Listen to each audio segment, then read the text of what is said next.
next presenter is another friend and colleague, Joan Wynne, who's an associate professor of urban education in the Department of Leadership and Professional Studies, and she's going to be doing an interactive activity passages gallery walk.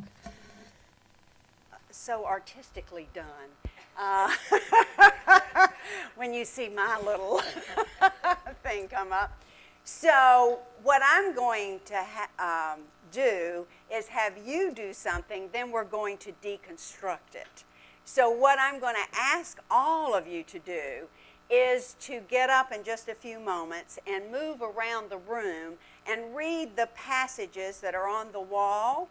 And if you find one that particularly calls your name because you either love it or you hate it or it's in some way speaks to you, then stand underneath it and wait until others may gather with you around that particular passage. And then I'll ask you to start talking with each other about what drew you to that passage. And we'll leave the directions up. And then in that discussion, if you will, besides talking about the personal or professional experiences that is conjured by that passage for you, if at the end of your discussion you will talk about, well, does this passage have anything to do with global learning for global citizenship? So I'm going to, because it takes a little time, then I'm going to get you started. And there's one other direction. I'd like for you to choose someone at the end who will read the passage out loud to all of us, and then someone who will summarize in a sentence or two what the main discussion was around that passage. So, yes, what I'd like for you to do is for one person to read the passage out loud to all of the rest of us to remind us what it was about, and then one person to quickly summarize any main idea that bubbled up in your discussion with each other, because we're limited by time. If you want us to start. Okay, go. Can we start from here? Yes. I do not accept any absolute formulas for living. No preconceived code can see ahead to everything that can happen in a man's life. As we live, we grow, and our beliefs change. They must change. So I think we should live with this constant discovery. We should be open to this and adventure in heightened awareness of living. We should stake our whole existence on our willingness to explore and experience. Martin. Okay. So both of us chose this particular passage in part because we really liked the focus on life as a journey, and there's no mention of the destination. So it's just all about, the journey and where you kind of go, along the journey, and how some choices that you make will influence the future choices, that you will have. We liked the sentence, they must change, so beliefs change, with our experiences and with our age, our ideas do change, and that was very important to us. Also, the idea of discovery, how that's so important to us. And I know that for me in particular, I'm the director of study abroad, and I like to think of study abroad as a journey, both academically, personally, for our students. And their ideas will change, their lens will change as they go through the study abroad experience, as they plan to go, as they come back. We just really liked the whole idea of journey, personally and professionally. Thank you. Thank you very much. Okay, next group. Who would like to go next? All right. On the first day of the school year, all the students in the school were taken following the Dear teacher, I am a survivor of a concentration. My eyes followed no purposeful way. Gas chambers closed out learned this year. Children poisoned by educated decisions. Infants killed by trained nurses. Women and babies shot and burned by high school and college records.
has to favor freedom, yet depreciate education, are men who want crops without plowing up the ground.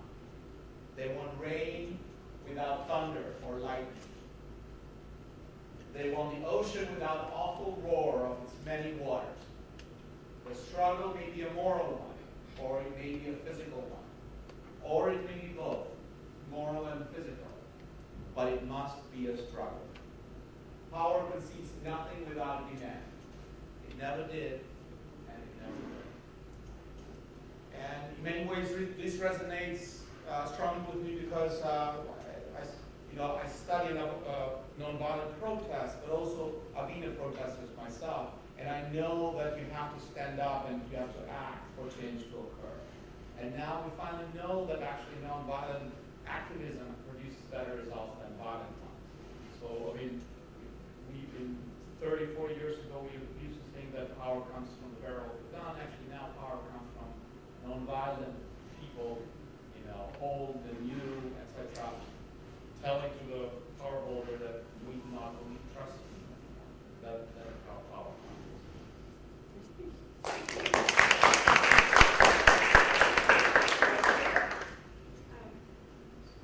I wrote from both Francis and our youth. Such an economy show. How can it be that it is not in a news item when an elderly homeless person dies of exposure, but it is news when the stock market loses 2 points? This is a case of exclusion. How can we continue to stand by when food is thrown away while people are starving? This is a case of inequality. Today, everything comes under the laws of competition, and this is the survival of the fittest, where the power be upon the powerless. As a consequence, masses of people find themselves excluded and marginalized, without work, without possibilities, without any escape of any means.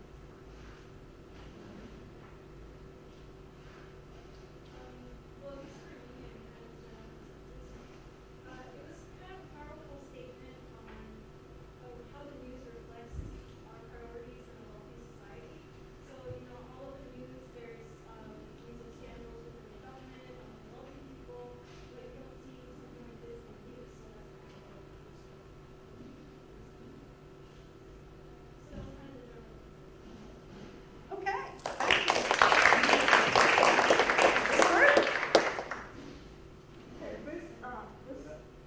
Quote is from Paul. Oh, excuse me, I'm sorry.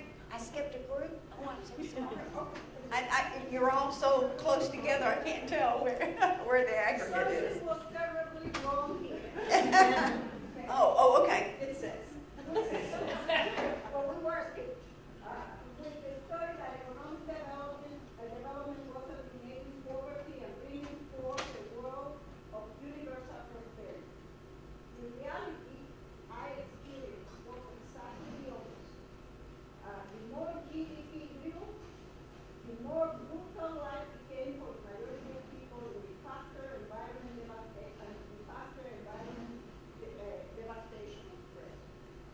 And the faster one which cultures were displayed by Western media reflect cultures of violence and consumer excess. We had a pretty strong, friendly debate on this. And We use all our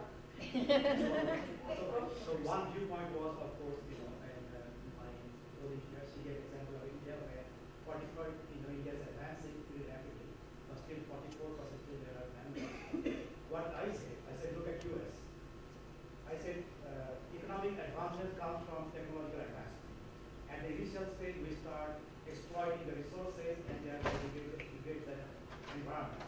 But the same technological advancement comes from education, better understanding of world otherwise. And then we formulate ways to fix the problem. For example, if you look at the ozone hole, the CFC that you are using in our air conditioners to make our life better cause, degradation of ozone in the stratosphere. But now we found that our technology allowed us to find that that's what CFC is doing, what's causing the problem, what can happen. All of us could get together and find a solution to that, so that from 2012 the ozone hole is shrinking, and by 2070 they say it will mend itself. Look at all other air pollutions, carbon monoxide, ozone, sulfur dioxide, nitrogen particulate matter. In US, all of them are coming down. Look at our GDP and our energy use. Our GDP has been going as a straight rate up as it was for the last 30 years. But the amount of energy that we are using has more or less flattened. We have much more energy efficient cars nowadays. Our houses are better insulated. Our air conditioner uses half as much energy. So technology, the same thing that at once destroyed the environment, is also working in a much better way. You know, it enhances our quality of life. At the same time, it's taking care of the environment. Look at the wildlife population in the US. I mean, we have a problem now. We have so many bears, so many deer, so many, whatever wildlife was left. You know, those are increasing like 500, 600, 1,000%. So technology is good. But that's not your point of view, right? You also told about, look at the 44% man-managed children. I said compare that with 30 years back, where maybe 84% of children are man-managed. So it's an upward, trend everywhere. So there was agreement and disagreement. Okay, cool. Okay,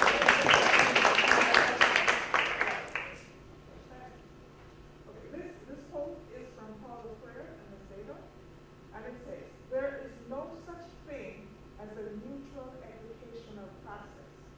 Education either functions as an instrument that is used to enculturate the young into the logic of the present system, or it is a means of dealing critically and creatively with reality to discover how to participate in the transformation of their world."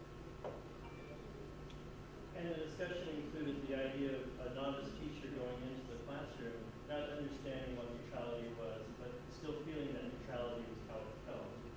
In other words, not understanding that the realization of the culture that was dominant within the scheme of teaching from the beginning. But that wasn't, but for the majority of the people in here, that didn't stay true for them. That this became true and sort of started to elicit the idea that there's a difference between good teachers and bad teachers. Good teachers stay within the sense of false neutrality, which is then based on a singular, overbearing culture, as opposed to those that start respecting the cultures of their students and building on the ways that their lives are organized. Therefore, it seemed to our colleagues here, if I can tell me right on, it seemed to me that they sort of said, well, we can't really make our students think the way that we want them to think. They have to discover that on their own.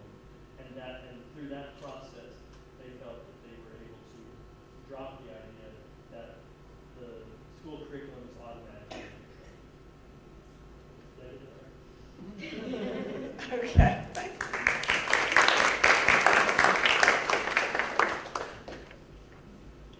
The world in which you were born is just one model of reality. Other cultures are not failed attempts at being you. They are unique manifestations of the human spirit. Wayne Davis, anthropologist.